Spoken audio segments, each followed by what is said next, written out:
Mateus capítulo 19, a partir do versículo 16. Escute o que eu vou te dizer hoje. Muitas vezes nós temos algumas dúvidas e o coração do homem, ele é enganoso. O coração do homem, ele precisa ser convertido, transformado. Deixa aberto aí. A Bíblia fala de um homem chamado Jacó. Você conhece a história de Jacó. Jacó, ele enganou. Jacó enganou seu pai, enganou ao seu irmão, saiu fugindo da sua terra, porque aquilo que ele plantou, ele colheu, e a sua colheita foi ruim. Por quê? Porque ele teve que ir para a terra de Betuel, teve que ir para a família da mãe dele, porque em algum momento aquele homem, ele deu ouvidos a conselhos ruins, e aqueles conselhos o levaram a um determinado momento da sua vida à ruína, porque ele teve que fugir, sair fugido da sua casa. A Bíblia diz que ele era um homem pacato, habitava em tendas, quando o seu irmão já era um homem de caça, já era um homem mais determinado, mais obstinado. Entretanto, a Bíblia vai dizer que um tinha uma inclinação e o outro tinha uma outra inclinação, tanto que se você for ver a história de Esaú, Esaú em nada obedeceu aquilo que para ele seria fundamental para que a primogenitura estivesse de fato sobre a sua vida, ou que ele merecesse tal coisa, mas as suas atitudes revelam, já de antemão, quando Deus disse que o maior serviria o menor, e isso foi fato, e isso aconteceu. Mas o que me chama a atenção é que quando Jacó, lá em Gênesis, deixa aberto, vou fazer aqui uma ligação que eu vou pregar nessa noite. Gênesis capítulo 28, versículo 11. Jacó sai, ele vai pelo caminho do deserto de Berseba para chegar a Padã Arã, na terra da família da sua mãe. E o texto vai dizer que quando aquele homem está no meio do caminho para em Berseba, ele já havia caminhado aproximadamente 130 quilômetros, ainda restando cerca de 800 quilômetros para chegar na terra onde ele deveria chegar. Mas entenda uma coisa, meu irmão, e é por isso que eu quero falar hoje sobre encontro com Deus. Eu quero falar sobre mudança de vida. Eu quero falar aquilo que transforma a vida do homem verdadeiramente, fazendo uma conexão entre Jacó e esse jovem rico. Primeiro, quando Jacó para naquele lugar, ele está exausto, ele está cansado, ele está sozinho, ele está indo para uma terra onde ele não sabe muito bem o que espera, porque era fruto das suas ações. Ele estava indo para lá por uma motivação que não era uma motivação boa. Mas escute o que eu vou dizer para você. No caminho de Berseba, ele vai parar. E quando ele para, a Bíblia diz que numa noite, Jacó, ele se deita, pega uma pedra e coloca como cabeceira, coloca como um travesseiro para que ele pudesse pôr a sua cabeça. E naquela noite Jacó dorme. Escute o que eu vou te dizer. Quando ele chega em Berseba, Berseba é o lugar que Deus iria mudar a vida de Jacó. Deixa eu dizer uma coisa para você. Quando Deus te traz para a presença dele, ele precisa entrar na nossa vida e mudar tudo. Ele precisa transformar tudo. Jacó era filho de Isaac. Posteriormente, nós vamos ver que a promessa estava sobre Abraão e Isaac, e veio cair sobre ele. Jacó era uma promessa que Deus havia feito, mas até então Jacó ainda não tinha essa compreensão. Jacó ainda não sabia o que estava por vir, o que estava por acontecer. Mas naquele dia, a Bíblia diz que aquele homem cai num profundo sono, e de repente ele começa a sonhar, e no sonho ele começa a ter visões. E as visões que se apresentam para ele eram uma escada que tocava da ponta da terra e até a ponta dos céus. Ele via anjos subindo anjos descendo, e ele ouvia a voz que vinha lá de cima e falava com ele. Meu irmão, Deus nessa noite, Ele marcou um encontro conosco. Ele quer que a nossa vida seja transformada. Deus não quer que sejamos mais as mesmas pessoas. O deserto que ele estava peregrinando, chegou uma hora que Deus o fez parar,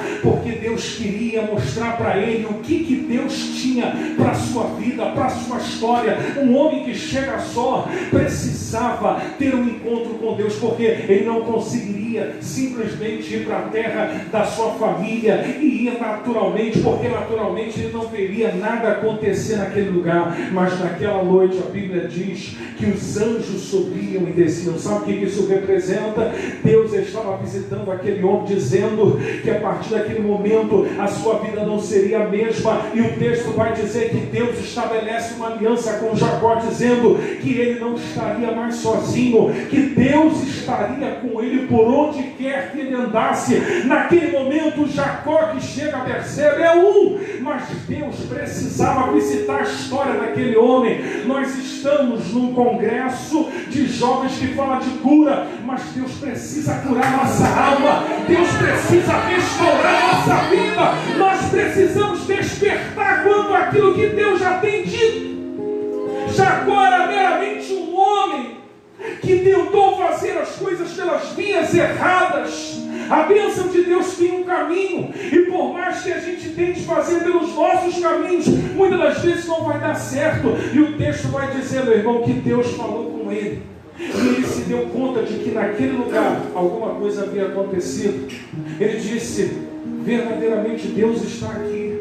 Eu não sabia, porque ele entendeu, meu irmão, que ali Deus falou com ele, e aonde Deus fala com você é neste lugar. Ali ele pega uma pedra, ele deita a pedra e diz, essa pedra não vai ser mais para sempre da minha cabeça, esta pedra agora é coluna, esta pedra agora vai ser erigida como um memorial, essa pedra agora vai ser colocada aqui para ser estabelecido a casa de Deus. Meu irmão, antes de Deus fazer qualquer coisa na vida do homem, antes de Deus levá-lo para qualquer lugar, antes de Deus começar uma grande obra, Deus precisa vir na nossa história, na nossa vida, e mudar algumas coisas que precisam ser mudadas. O Jacó que chegou a Berseba era um enganador, era um mentiroso, era um homem que queria as coisas, mas fazia de maneira errada. Deus nessa noite está nos trazendo aqui para nos mostrar aquilo que Ele quer, e para que façamos da maneira correta. O texto vai dizer que então naquele momento ele pega aquela pedra, ele pega aquela coluna, aquela pedra deixa de ser pedra, passa a ser coluna. Ele pega o azeite, derrama sobre a coluna. Sabe o que isso representa? Ali ele começa a estabelecer o local aonde Deus estava. 30 anos depois, ele vai parar naquele mesmo lugar. Sabe por quê? Porque Betel foi o lugar que ele teve um encontro com Deus. Deus te trouxe hoje aqui a Betel. Bet quer dizer casa, El quer dizer Deus. Deus te trouxe a casa dele nesta noite. Sabe por quê? Ele precisava, meu irmão, erigir aquele altar, porque a unção que veio sobre aquela coluna, a unção fala do Espírito Santo, meu irmão, que precisa ser lançada sobre a nossa casa, sobre a nossa vida espiritual. A coluna representando a pedra que fora rejeitada pelos edificadores, como Cristo sendo agora transformado em coluna. Isso fala da palavra, meu irmão. A palavra de Deus é o esteio, é coluna, na verdade, sobre a nossa vida. E Jesus estava diante de um jovem que era rico. Mas a nomenclatura aqui, jovem, não é para denotar que ele tem 20, 22, 19. A idade jovem adulta ali beirava os seus 40 anos.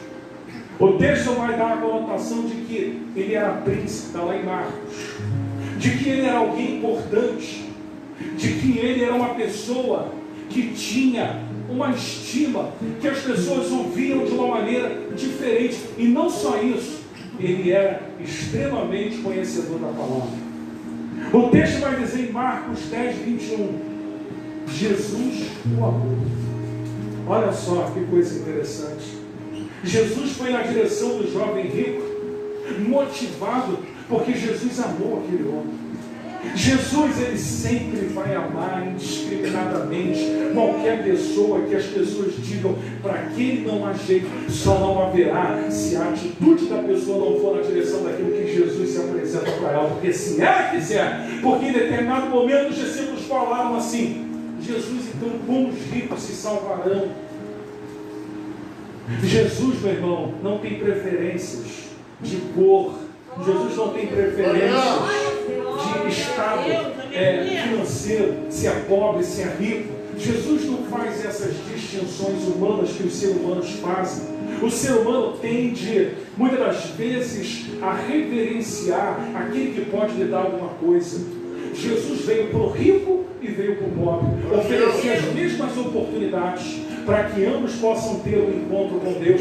Jesus, meu irmão, ele não tem a influência humana que nós temos de às vezes sermos receptíveis ou propícios às pessoas que de alguma maneira podem nos dar alguma coisa em troca. E quando aquele homem olhou a Jesus, a primeira coisa que ele vai dizer para Jesus: que bem farei. Isso é do homem. O homem, ele sempre acha que pode de alguma maneira fazer alguma coisa, ou que ele pode trocar alguma coisa. Mas preste bem atenção no que eu quero dizer para vocês nessa noite. Abra aí Mateus capítulo 19, versículo 16. E eis que, aproximando-se dele um jovem, disse-lhe: bom mestre, que bem farei para conseguir a vida eterna? Essa é uma das maiores perguntas do ser humano.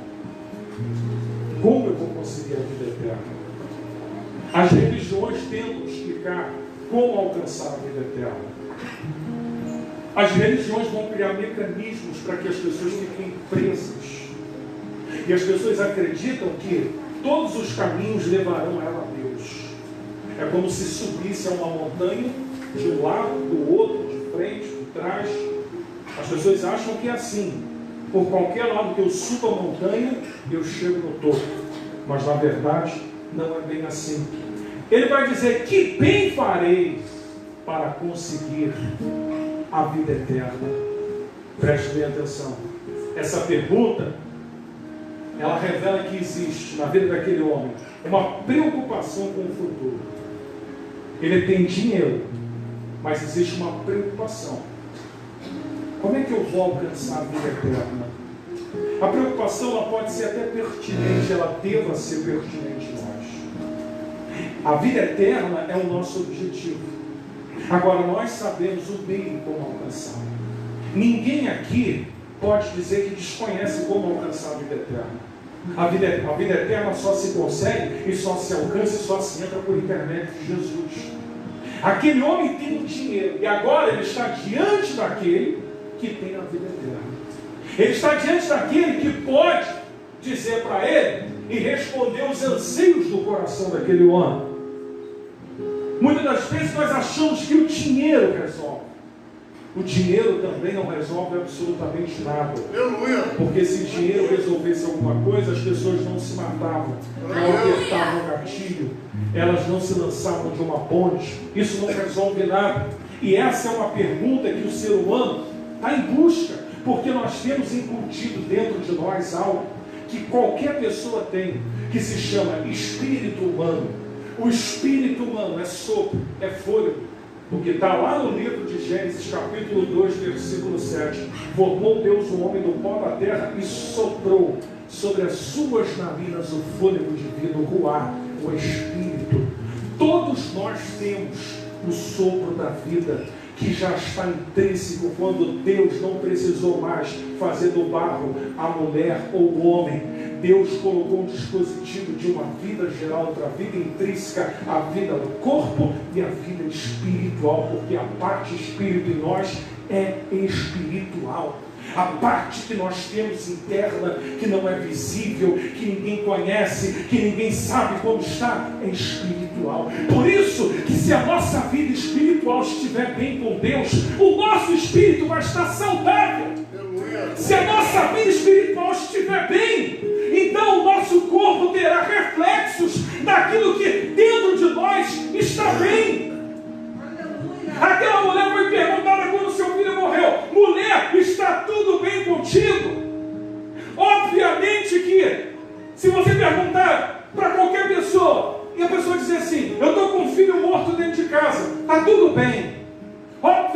ser uma pergunta confrontadora, mas a resposta que cada um dá, e possa ser que essa mulher tenha sido uma das poucas na história que tenha dito isso no momento de maior crise da sua vida, porque perder um filho não é fácil, e a pessoa dizer que vai tudo bem, meu irmão, só pode ser fruto ou de uma pessoa que é louca, ou de uma pessoa que não sabe o que está falando, ou de uma pessoa que conhece muito bem quem é o Deus que se apresentou para ela quando ela era estéril, não podia ter filhos, e quando o homem de Deus foi na sua casa e profetizou dizendo que ela teria um filho. Então só pode ser fruto dessas coisas. Que bem farei. Não existe barganha, não existe troca, não existe esforço. O que você faz aqui não te dá acesso à vida eterna. O que, pastor? Não. Nenhum trabalho que você faça, nenhum esforço que você faça na igreja é suficiente para você alcançar a salvação. Nunca você vai obter a salvação por esforço nosso.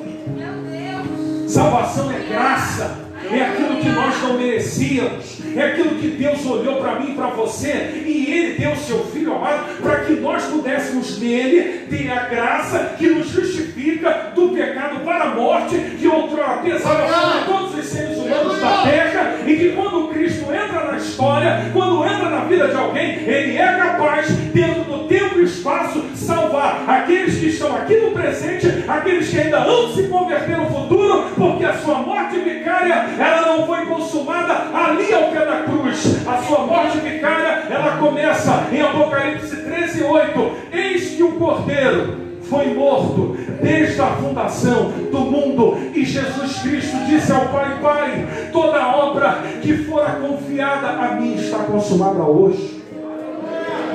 Porque a salvação, ela é vista antes da cruz.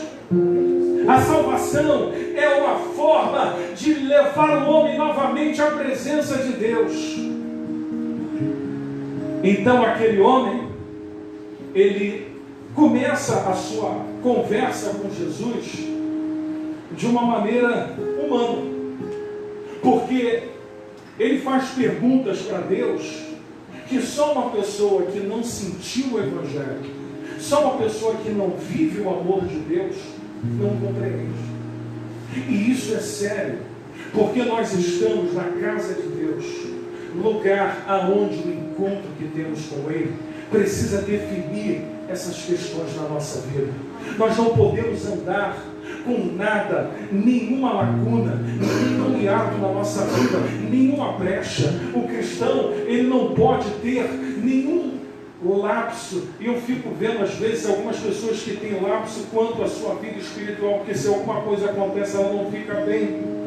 Mas sabe por que ela não fica bem? Porque ela não compreendeu que a sua vida espiritual, ela vai independer do momento, do estado que você esteja vivendo.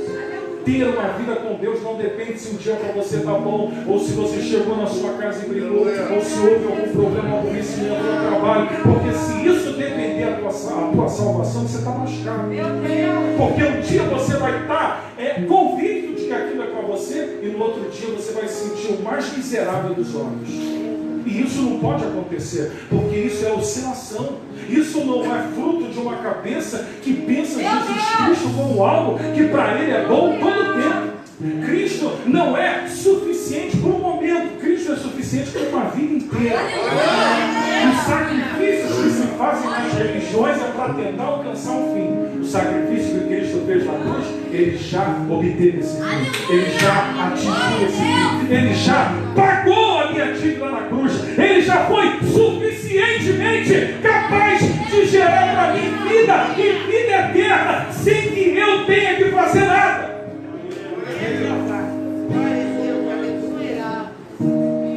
19 e 16 ele diz assim: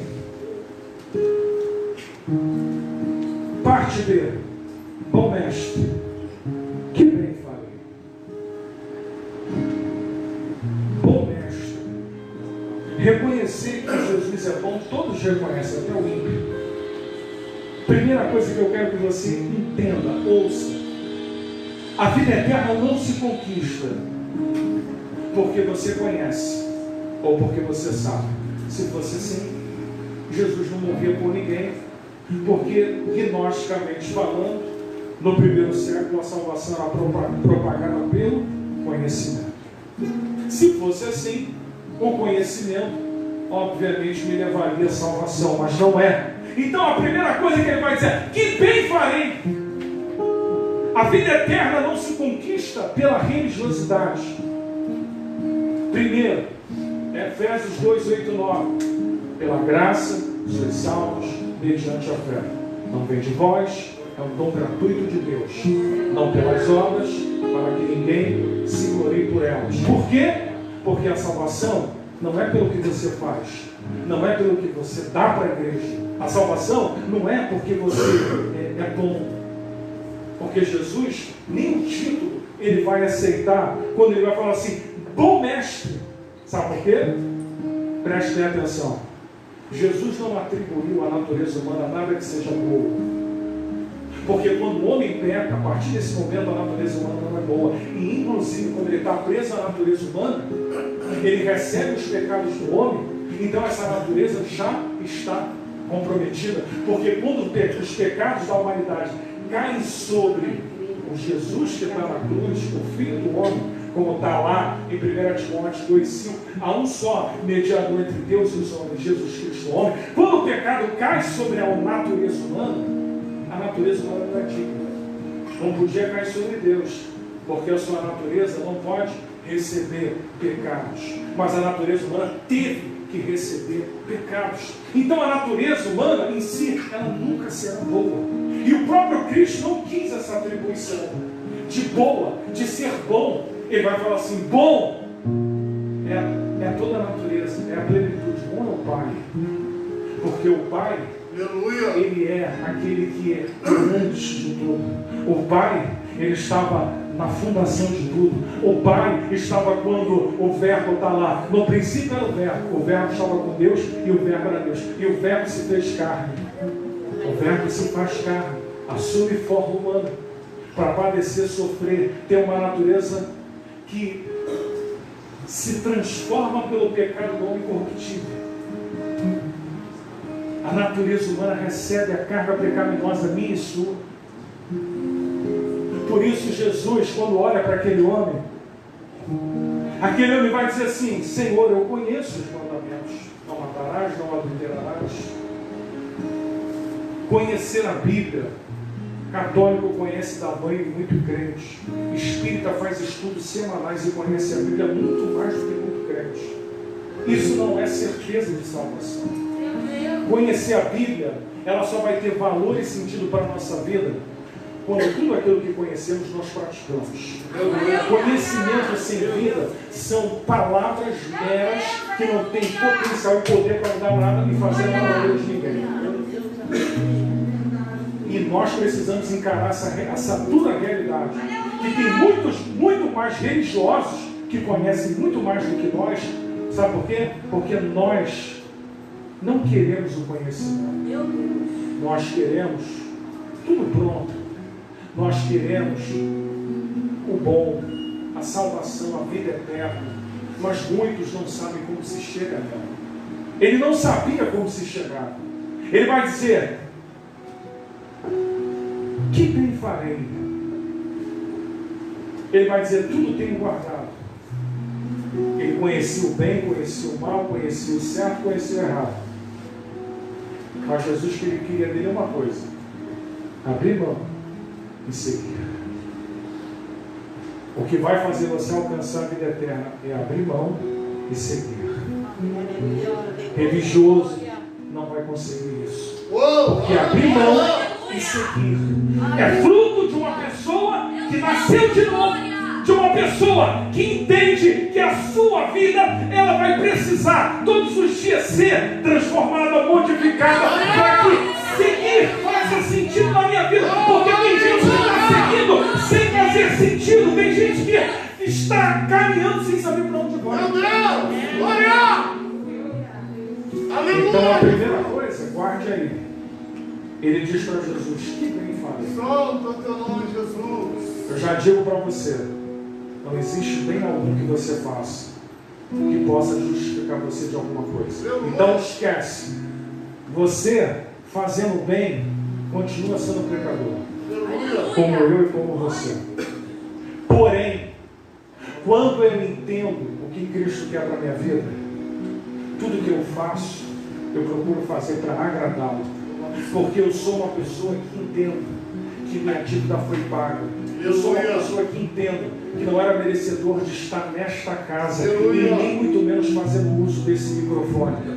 Eu tenho consciência de que o tempo que eu tenho de vida até eu morrer foi misericórdia, acréscimo, benevolência, bondade, misericórdia, amor. O texto vai dizer que Jesus amou aquele rapaz. Jesus ama a minha vida e a tua vida, mas nem por isso Ele vai deixar de fazer para mim e para você algumas coisas fundamentais para saber se você quer abrir mão de seguir. Apesar dele amar a todos, quem não quiser abrir mão de seguir, fica pelo caminho. E não é pelo amor, porque pelo amor Ele já fez. É pela falta do nosso amor para com Ele. Porque o amor dele provado na cruz do Calvário. Não é falta de amor. A falta de amor é nossa. Nós não amamos a Jesus como deveríamos amar. Quem ama Jesus, quando o pecado se apresenta para ele, ele pensa, ele fala, não vou fazer isso. A natureza humana, ela vai pensar, ela vai desejar. A tentação é um estímulo. Está tudo pronto para você fazer o erro. Mas quando aquilo se apresenta e você não faz, é porque você ama Jesus. É fácil? Não é fácil. Porque você poderia muito bem fazer e ninguém vê nada. Mas é nessa hora que ninguém vê nada, é que a tua atitude ela é mais agradecida com Deus. É quando Deus ele olha e fala assim, ele está sozinho, ela está sozinha. Ele poderia fazer aquilo, ele poderia, ou ela poderia fazer aquilo outro. Mas aquela pessoa ali, ela pensa por exemplo, e fala assim, eu não quero fazer com que Deus se desagrade, eu não quero fazer isso. Se o Espírito Santo é uma pessoa, como a Bíblia diz que ele é, a Bíblia diz que ele se entristece. Há gemidos. O Espírito Santo tem ciúmes. O Espírito Santo, ele fica triste quando nós não pensamos em fazer alguma coisa, não pensamos antes de fazer alguma coisa. Fazemos e depois sentimos a culpa. Às vezes o remorso. E às vezes nós nem nos arrependemos daquilo. Então a segunda coisa, Jesus no capítulo 19, versículo 16, a narrativa vai dizer assim: Mestre, que bem farei para conseguir a vida eterna?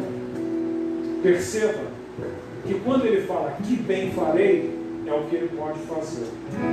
Mas se ele falasse para Jesus, que farei? Porque que farei é quando eu me coloco numa situação de refletir junto. Jesus, o que eu vou fazer? O que eu preciso fazer?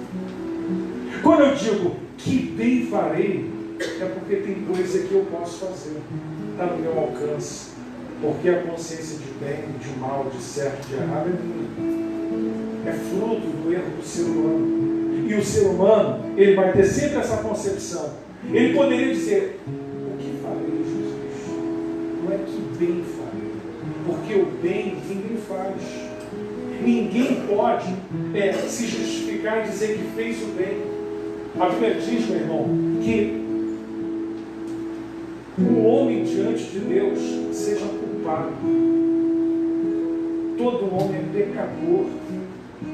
Não tem bom e nem santo. Se não for por ele. Aleluia. Se nós não formos santificados nele. E o grande problema é que aqui está a questão. Quando ele fala assim, que bem farei, em vez de falar o que farei, ele não quis abrir mão, ele quis continuar no controle da sua vida. Ele não quis submeter à vontade de uma outra pessoa. A renúncia é do que eu gosto. Se você não está pronto para renunciar às coisas simples, a pergunta é, você está pronto para a vida eterna? Se você não está pronto para renunciar às coisas simples da vida, a pergunta é uma só: será que você está pronto para a vida eterna? Porque se nas pequenas coisas eu não consigo, como é que eu vou nas grandes coisas? Então a segunda coisa que ele vai dizer, que bem farei o homem reprovado. Preste bem atenção no que eu vou dizer para você. O homem reprovado pela intenção e não pela atitude. Porque quando o homem tem atitude e há uma congruência entre a atitude que ela quer tomar e o que ela quer dentro dela mudar, ela é aprovada. Agora, quando a intenção, porque a intenção daquele jovem não era conhecer de fato a vida eterna, porque se fosse, quando Jesus lhe fez a pergunta, voltando, ele entenderia que era a resposta daquilo que ele queria para a vida dele, ele abriria a mão de tudo. Então, a segunda coisa, bom mestre, preste bem atenção nisso. Aliás, terceira coisa, capítulo 19, versículo 16. Aliás, 17. E disse: por que me chamas bom? Não há bom senão Deus. Bom mestre. Ele nem conhecia Jesus para chamá-lo de bom. Mas sabe por quê? A gente às vezes vem a Jesus pelo que ele oferece, ou por aquilo que as pessoas dizem que ele pode dar. Ele só foi procurar Jesus por aquilo que Jesus podia dar. Ele não foi procurar Jesus com a intenção de mudar. Ele foi procurar Jesus para responder um anseio dele. Eu tenho dinheiro, eu tenho tudo, mas o que as pessoas dizem, eu ainda não tenho certeza.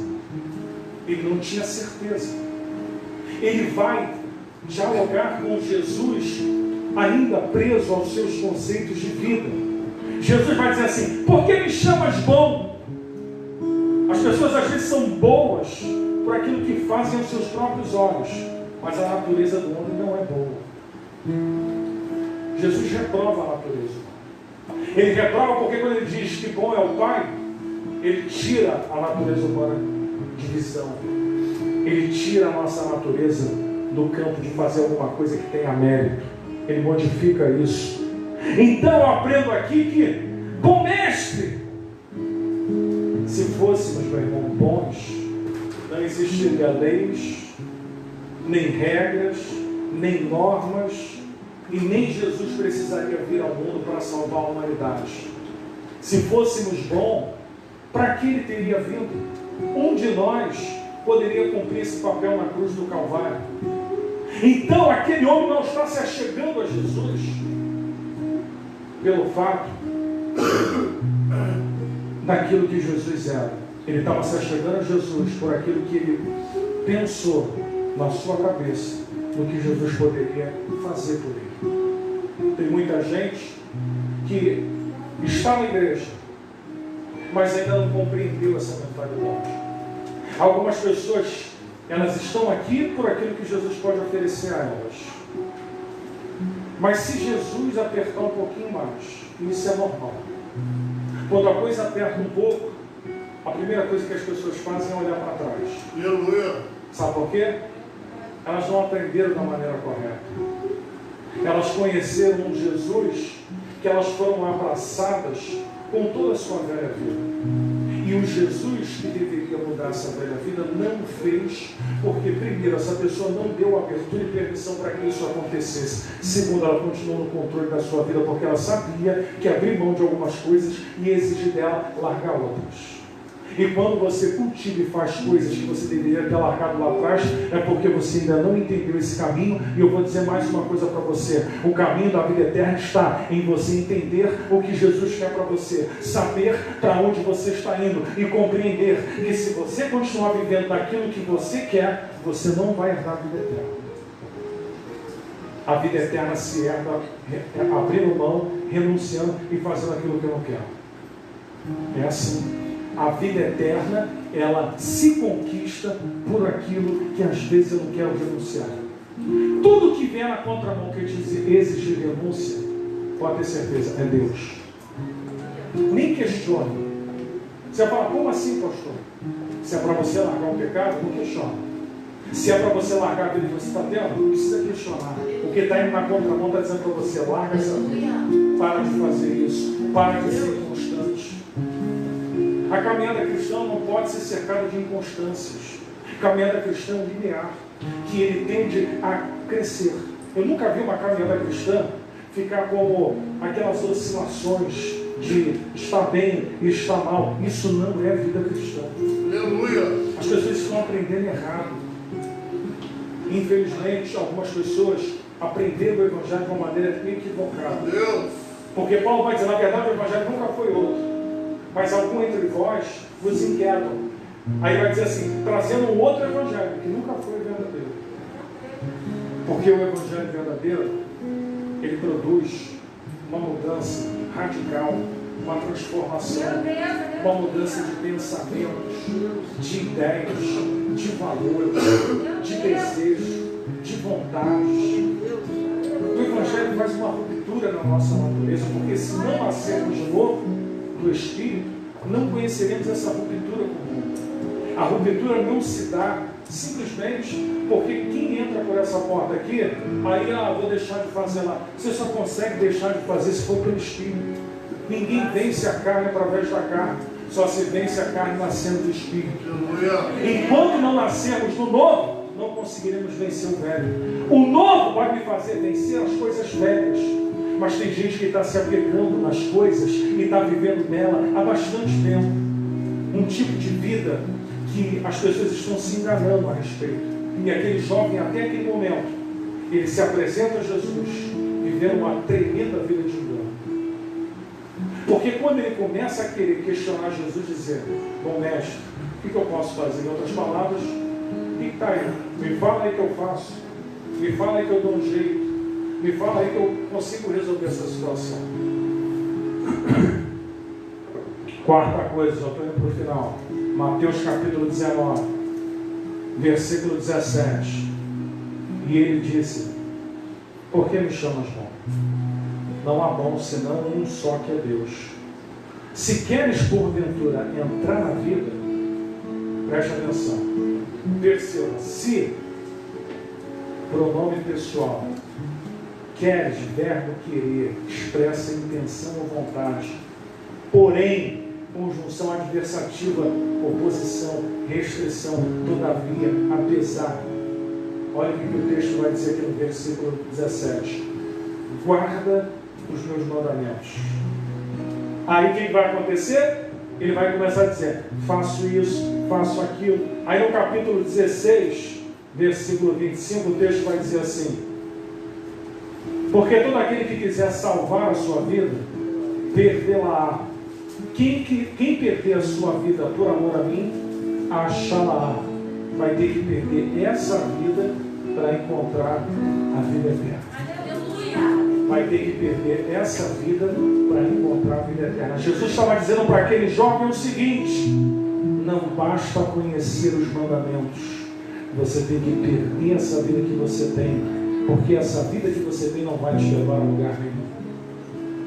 Uma outra coisa, as pessoas acham, presta atenção, que quando morre vai entrar na vida eterna.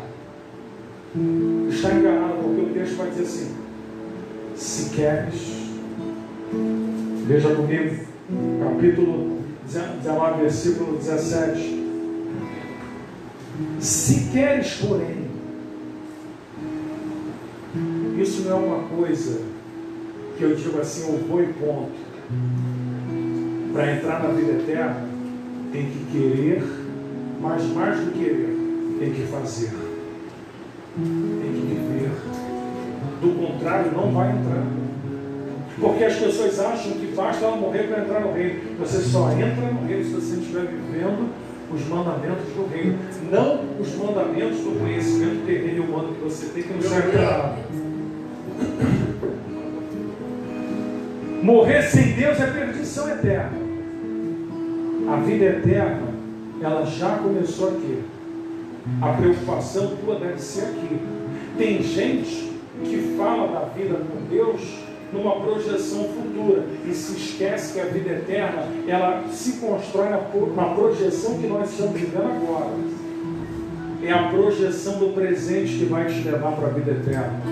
Não é pensar no futuro, não é deixar para depois, não é dizer que vai mudar daqui a um tempo, porque isso pode ser tarde demais para você.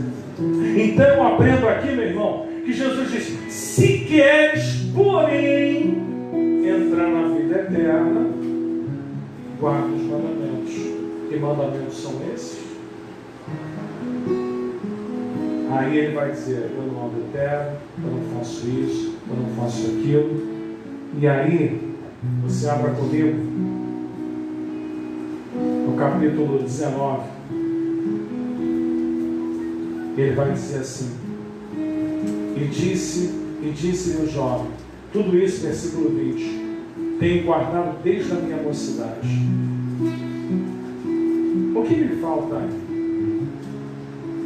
Disse-lhe Jesus: se queres ser perfeito, vai, vende tudo que tens, dá aos pobres, terá um tesouro no céu, vem e segue.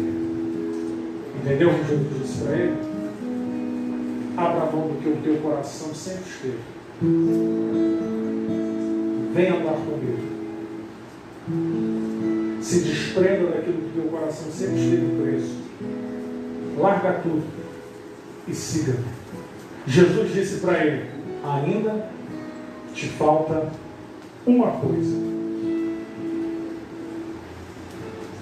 A pergunta que eu faço nessa noite a todos aqui: será que ainda falta para nós alguma coisa que nos trava, que não nos dá crescimento?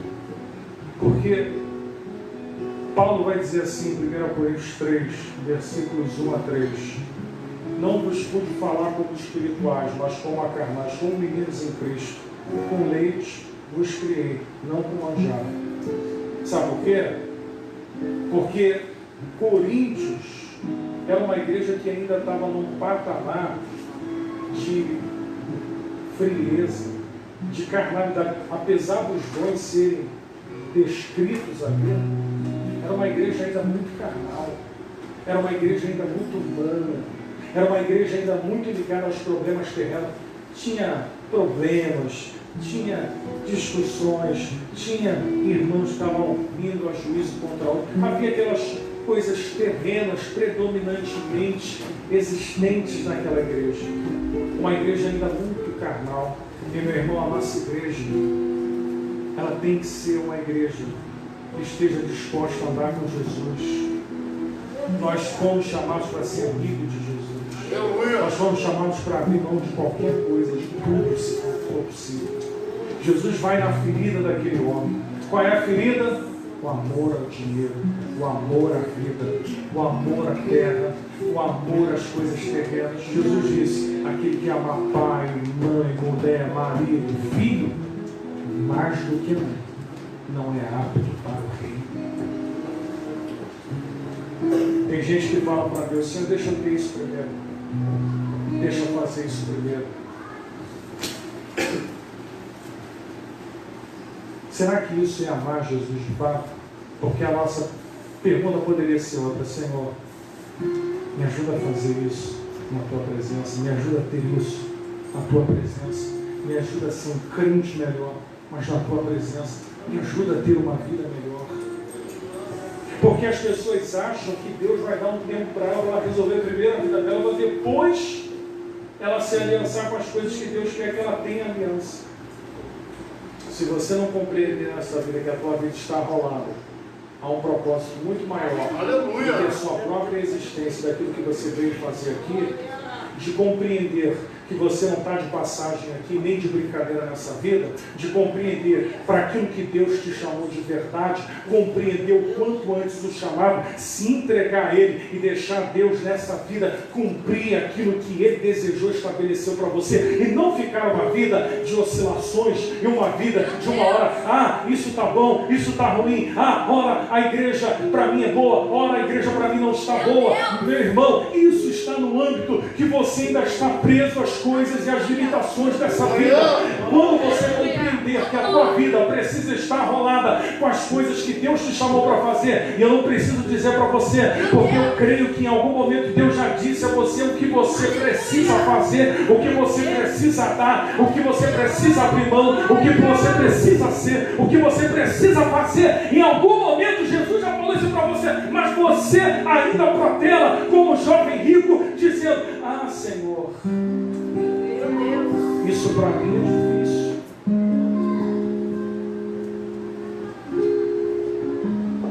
Versículo 20. Preste bem atenção nisso. E disse-lhe o jovem: tudo tenho guardado. Jesus toca na fonte. Vende o que tens. Aí Jesus fala assim: terás um tesouro. Isso implica você abrir mão das coisas terrenas para fazer uma coisa que Jesus disse: terás um tesouro lá no céu. Vem e segue. Andar com Jesus é para a vida toda, não é um momento. Sabe o que Pedro perguntou para Jesus? Olha aqui, Mateus 19, versículo 27 a 30.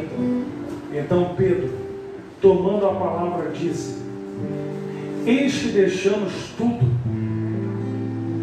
e te seguimos. O que receberemos? Perceba, os discípulos estão atentos ao diálogo que Jesus está tendo com o jovem. Pedro era um cara muito audaz, tinha os seus erros, mas não deixava de falar o que pensava. E Pedro vai dizer assim,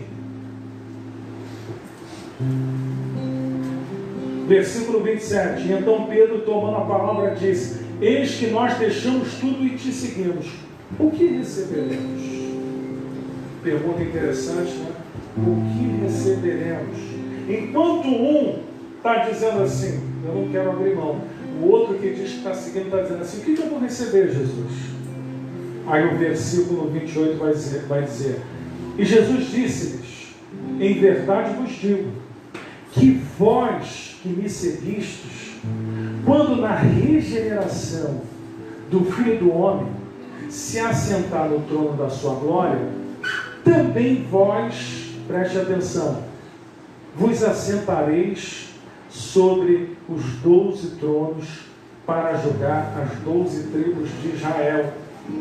E todo aquele que tiver deixado casas, ou irmãos, ou irmãs, ou pai, ou mãe, ou mulher, ou filhos, ou terras, por amor ao meu nome, receberá 100 vezes tanto e herdará a vida eterna.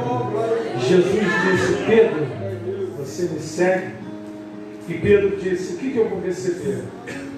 Para aqueles que querem me seguir, Jesus disse: vocês vão receber nessa vida, e vocês também vão se assentar e julgar. Jesus está dizendo assim: olha, pode deixar, eu sei o que você precisa. O jovem se preocupou em dar uma resposta a Pedro. Ele era daquele jeito, mas Pedro já foi logo no ponto: o que eu vou receber? Enquanto um estava preocupado com o que ia deixar, o outro já perguntou: o que eu vou receber? A diferença está na maneira como nós pensamos. Nós vamos ter cristãos que vão ser como Pedro. Não vai ter problema. Jesus, o que é isso? Para eu seguir, mas como vai ser? Aí eu termino aqui no versículo 30. Porém muitos primeiros serão os últimos, e muitos derradeiros serão os primeiros. Vai ter gente que vai chegar depois, mas por entender a proposta do reino, Deus vai exaltar o primeiro. Vai ter gente que vai entender o reino diferente do outro. Aí você fala assim: mas por que Deus faz na vida de um e faz na vida do outro diferente? Não tem a ver com porque Deus faz proselitismo, ou que prefere um ou prefere outro. Não é nada disso não, meu irmão. É que um entendeu. Pedro, apesar de ser quem era, entendeu E Jesus falou, eu vou te dar essa vida. Eu vou abençoar você também. Não se preocupa não. Meu irmão, deixa eu te dizer uma coisa. Não se preocupe quanto o seu futuro. Não se preocupe quanto a sua casa. Não se preocupe quanto os seus pais, o seu marido, a sua mulher, os seus filhos.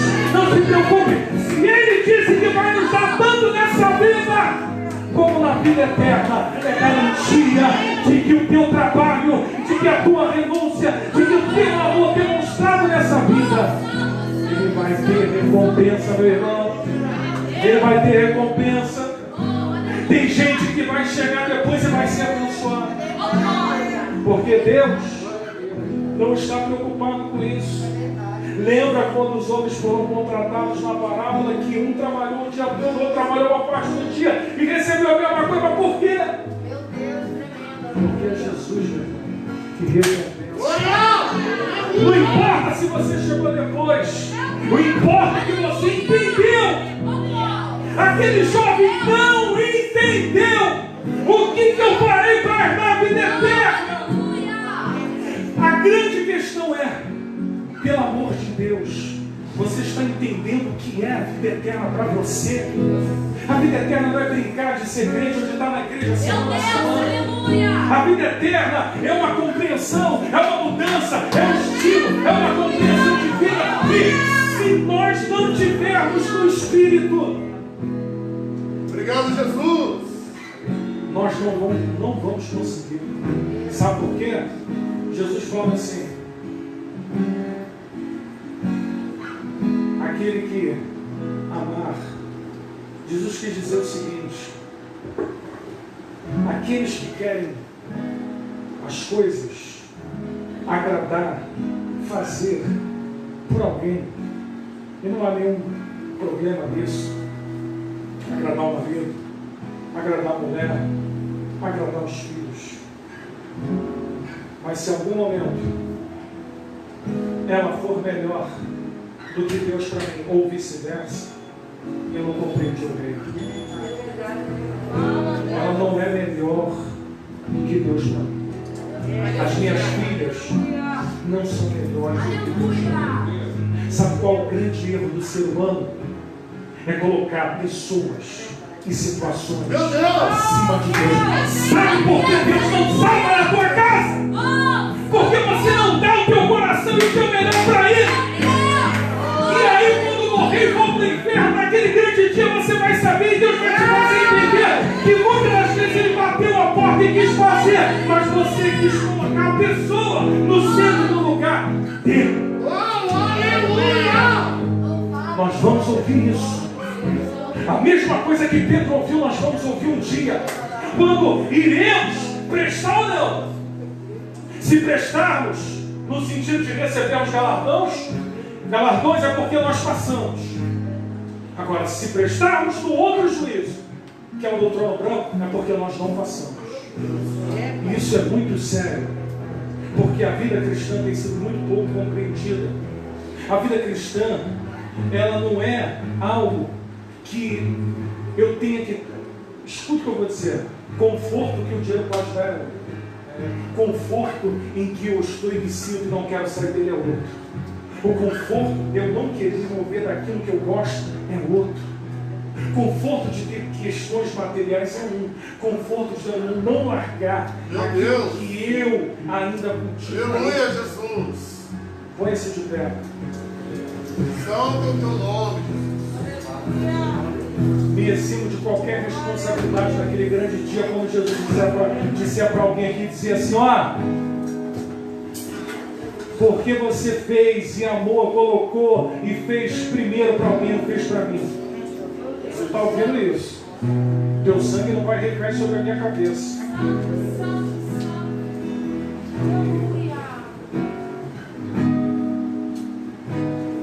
Quem ama Jesus acima de tudo,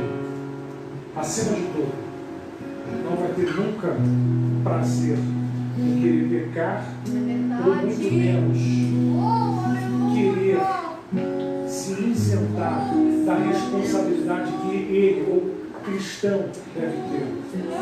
A isenção de muitos é fruto de uma não compreensão de uma vida que deveria ser plena no corpo, plena onde ela é, aquilo que ela foi chamada para servir.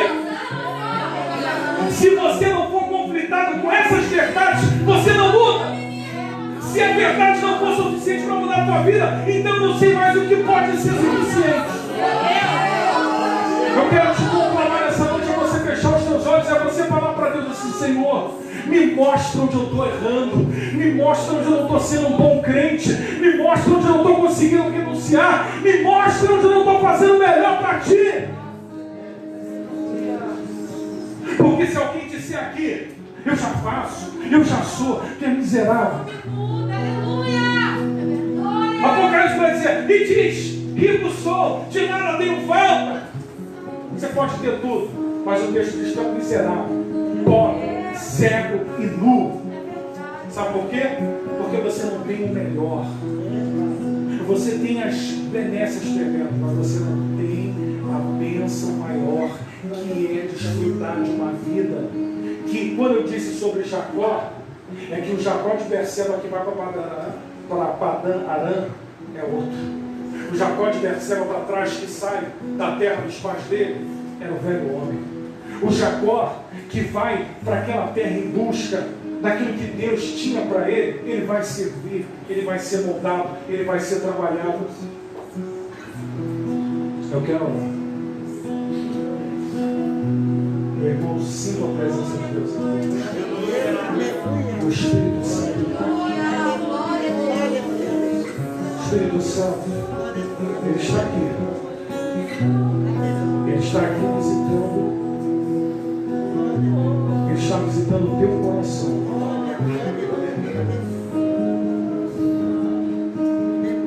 Ele está dizendo para mim e para você nessa noite. Ele quer tudo. Enquanto você estiver servindo com a menor parte para Ele e com a maior parte para você, eu vou te dizer isso baseado naquilo que eu preguei para você. Isso é sério. Você está fora da vida. Enquanto você for o mais e Deus for o menos, você está fora dessa vida que Jesus prometeu, porque nessa vida Ele é o mais. Eu sou o menos. Na vida eterna, eu sou absolutamente quase nada ou nada. Ele é tudo. A proposta do Evangelho é pura. A Bíblia diz que o reino de Deus é tomado por esforço. Quem te ensinou? Paulo vai dizer, ó Gálatas, quem vos ensinou outro Evangelho que não seja aquele a qual eu vos ensinei? Quem vos ensinou a cair na graça? Caído estáis, disse Paulo aos Gálatas, e tendes caído da fé. Tem muita gente que não tem prazer, não sente vontade, tem vindo para a igreja como um protocolo religioso. Deus está mandando eu falar isso aqui. Hoje a nossa conversa aqui é estreita, porque o Espírito Santo está ministrando no meu coração.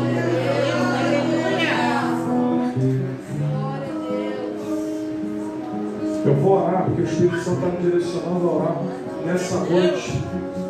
Mas eu quero falar para você uma coisa. Deus está te chamando hoje, mais uma vez. Mais uma vez Ele está dizendo para você: me dê por tudo. Abraão, ser perfeito, anda na minha presença. Abraão deu tudo para Deus. Você está disposto a dar tudo? Eu vou orar para você. Está disposto a dar tudo hoje? Está disposto a abrir mão de algumas coisas que não estão dando certo? Está disposto a dizer: Deus, eu não quero mais viver isso, está me fazendo mal. Isso não pode trazer, meu irmão, para a tua casa o desprazer ou a falta de desejo. Os teus filhos teu marido, a tua mulher, tem que olhar isso aqui, meu irmão, como uma coisa que reflete. Porque quem renuncia não tem como não refletir. Porque quem está à volta está vendo que às vezes a pessoa sofre agravo por aquilo que ela resiste. E não tem como a pessoa olhar para aquilo e não dizer, bem, aquela pessoa está padecendo e sofrendo por algo que ela acredita. As pessoas não valoram isso, por mais que elas não falem. Agora, se ele olha as mesmices da nossa vida, ele não vai dar valor ao que você faz aqui. E isso é para qualquer um. Isso serve para todos. Feche teus olhos, Senhor. Tu estás aqui. O teu Espírito, ele visita os corações. Tu és um Deus que conhece a estrutura humana. Tu és um Deus que se compadece do homem. Tu ama o homem. Mas o Senhor também espera do homem que o homem também minimamente retorne, Senhor. Retorne tudo aquilo que o Senhor fez por nós. Você quer saber qual bem que você pode fazer hoje? Deus não manda pedir o teu carro, a tua casa. Não está pedindo nada material. O bem que você pode fazer hoje é entregar você. Você é a oferta. Você é o holocausto. Você é o sacrifício que Deus quer. A tua vida é o que interessa. Aleluia. Então fala para Deus, Senhor, eu quero deixar tudo hoje aqui. Tudo. Eu não quero mais ter nada fracionado. Eu não quero mais ter tendências emocionais. Eu não quero ter mais problemas. Eu quero lançar tudo. Porque quando você lança tudo, o problema passa a ser todo de Deus. Coisa linda. Lança tudo. O problema não passa a ser mais seu. Lança tudo. Ele vai te ajudar, porque você vai perceber que quando está tudo nele, você não tem com quem se preocupar. Quando está tudo nele, as preocupações diminuem. Porque você sabe que não depende mais de você.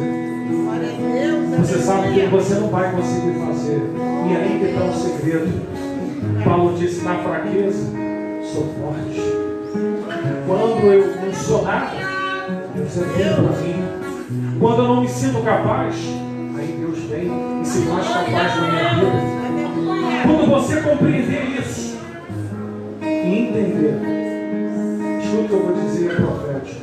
Você vai estar pronto para aquilo que Deus quer. Glória a Deus, aleluia. Escuta isso que eu vou te dizer. Quando você entender essas coisas, você vai estar pronto para aquilo que Deus quer. Enquanto você ficar batendo cabeça, enquanto você não compreender que a resposta que Jesus tem para os teus anseios, para a tua vida e para as tuas necessidades estão nele. O que o jovem rico queria estava em Jesus. Ele só queria ter que abrir mão por aquilo. Jesus está te chamando. O que você quer, está comigo. Está comigo. Aleluia. Experimenta. Experimenta. Assim te diz o Senhor essa noite. Se tu entender, se tu abrires mão, eu vou cumprir. Eu vou fazer tudo na tua vida. Te diz o Senhor essa noite. Entrega na mão dele. Confia nele. Não faz mais nada. Não faz mais força. Não tenha. Não ache que é você que tem que resolver. Coloca o problema na mão dele. Fala, Deus, a partir de hoje, o comando da minha vida, da minha casa, de tudo está na tua mão. Não pertence mais a mim. Deus vai te honrar. Oh, meu irmão, Deus está aqui. Deus está aqui mexendo. Sabe por que Deus está mexendo? Porque você está sentindo que a coisa está te incomodando. Ele está mexendo no teu interior. Ele está tocando lá no profundo, onde a palavra não consegue tocar. Ele traz agora para você também renovo para a tua alma, abatida, angustiada, aflita, desesperada. Ele também traz bálsamo para a tua alma. Ele também traz para você, meu irmão, renovo.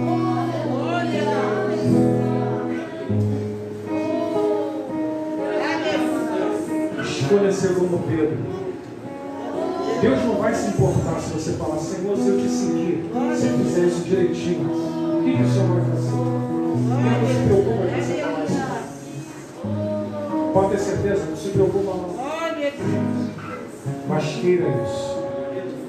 Se você quiser, aí Ele vai provar para você que faz tantas vezes, como diz, 100 vezes mais do que você pensa.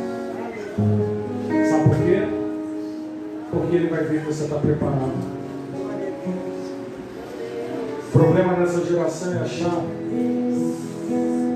que as coisas são rápidas, que as coisas não têm tempo, e que se não for no tempo que eu quero, eu também não vou querer da maneira como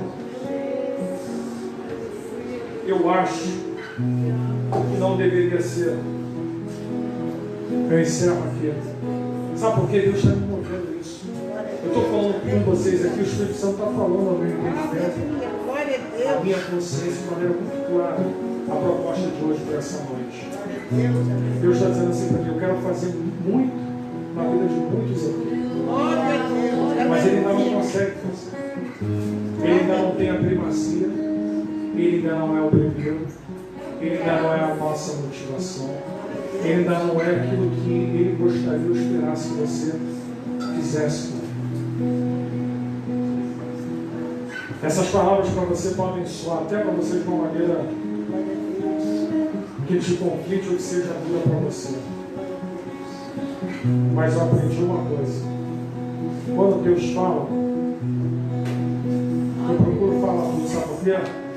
Porque naquele grande dia, dali das coisas que eu vou ter que dar conta, como pastor, eu não vou dar conta de falar aquilo que Ele me manda falar. Então, meu irmão, seja um pouco mais de Deus. Deixa acontecer mais de você. Glória a Deus. Haja menos, fale menos. Deixa Deus ser mais. Deixa Deus converter. Mas faça por onde. Posso dizer uma coisa para você aqui que é real? Se você viver isso, escuta o que eu vou dizer para você. É bíblico e é profético.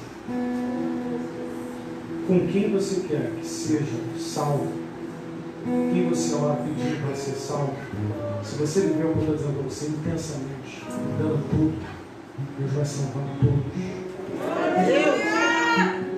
Só se você não acreditar nisso. Porque Deus faz, Ele prova que faz. Enquanto a tua preocupação for maior com as pessoas, com esta vida, do que deveria ser para Deus, Ele não faz. Quando a tua preocupação for maior para Deus, aí Ele se preocupa com a tua vida, com os teus negócios, com a tua família e com a tua casa. Glória a Deus. Amém? Estenda a sua mão.